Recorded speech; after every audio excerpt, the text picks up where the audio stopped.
Hi, my name is Frank Mosley. I'm the director, editor of the feature film Hold here at the Dallas International Film Festival. Frank, welcome back. Thank you. It's good to see you again. Likewise. Yeah. First of all, Frank, give us a brief synopsis of Hold.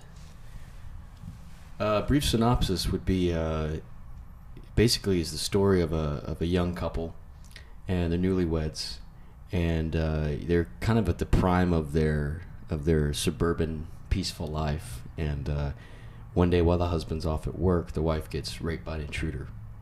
And so what the story does is follow these two people in the aftermath of this tragedy and how they have to deal with that and how that affects them individually and then also as a couple. And it's told mainly from the male perspective of the film. And Frank, how did the idea for this story happen? It actually started off originally as a short film, and it's written by the lead actor in the film, Robbie Story. And we realized that after shooting the first wave of footage, it was about a 50-minute short film, and we realized, well, this thing has grown and blossomed just with all of our extensive rehearsals and improv, and instead of cutting that down and trying to shorten the story just for festival purposes, we're like, you know what, we have something here that could blossom, and we wanted to do a story about a tragedy from that secondary perspective because you don't always see that.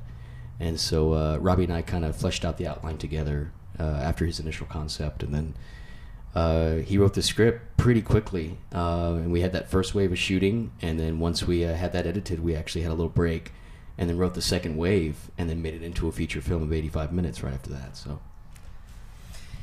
and then once you had the outline on paper, once you had everything done on paper, then you have to translate it to film. Mm-hmm. What parameters did you set to preserve the integrity of the material from paper to what we see on the finished product?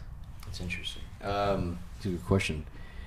One of the things that I was really focused on with the movie was to make it as tough for the audience as possible, and not to necessarily make it an easy one, just because the subject matter is so sensitive that I think a lot of people try to sugarcoat a lot of tragedy sometimes just to make it more palatable.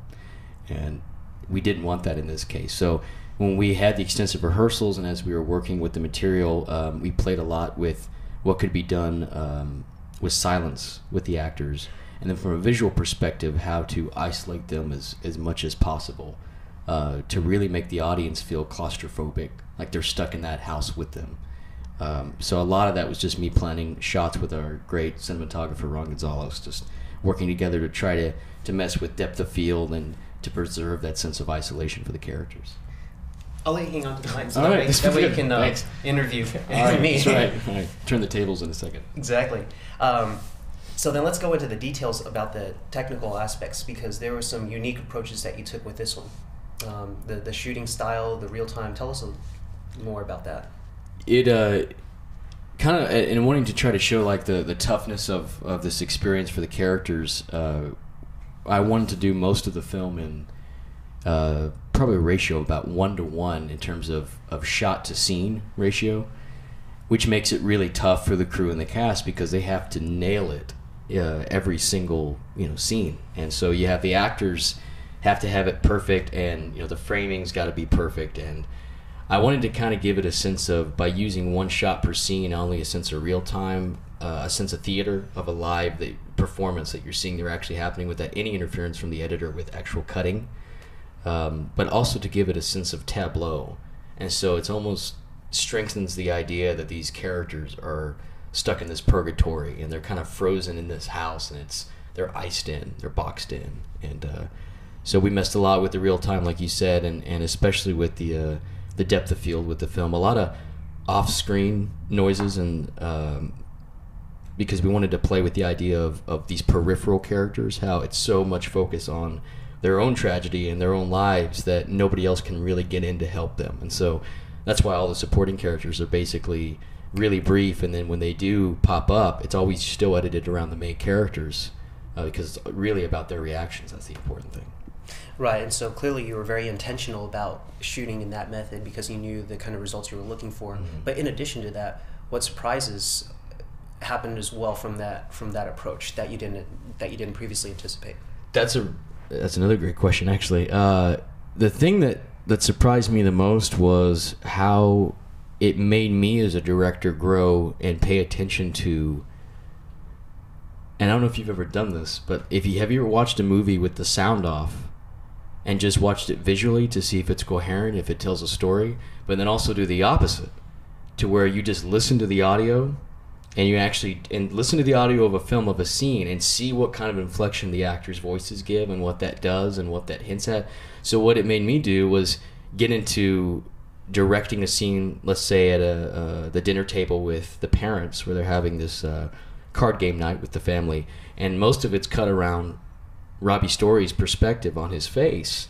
And so it forces me to direct the actors to heighten and kind of, say, jack up their inflection around him, to where it does something that they should be able to do with their faces, but since we're not seeing that, that's got to be perfectly on cue to match with his reactions, and so that we can get something from Robbie's very subtle reactions he's giving. So it was a learning process for me of how to direct in that way too. I haven't tried the latter, but that's pretty good. You should. Yeah. It's really interesting. But what excites you about having Hold screen at the Dallas International Film Festival?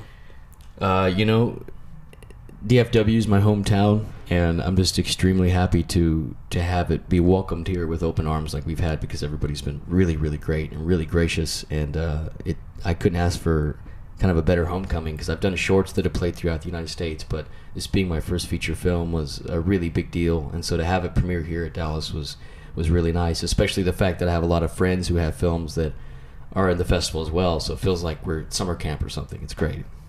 And finally, Frank, where can people go online to learn more about Hold? They can go check out the film's official website at www.holdthefilm.com, and they can also go to my website, it's frankmosley.com. Frank, thanks so much for being here. Thank you, man. Appreciate it. Thank you so much.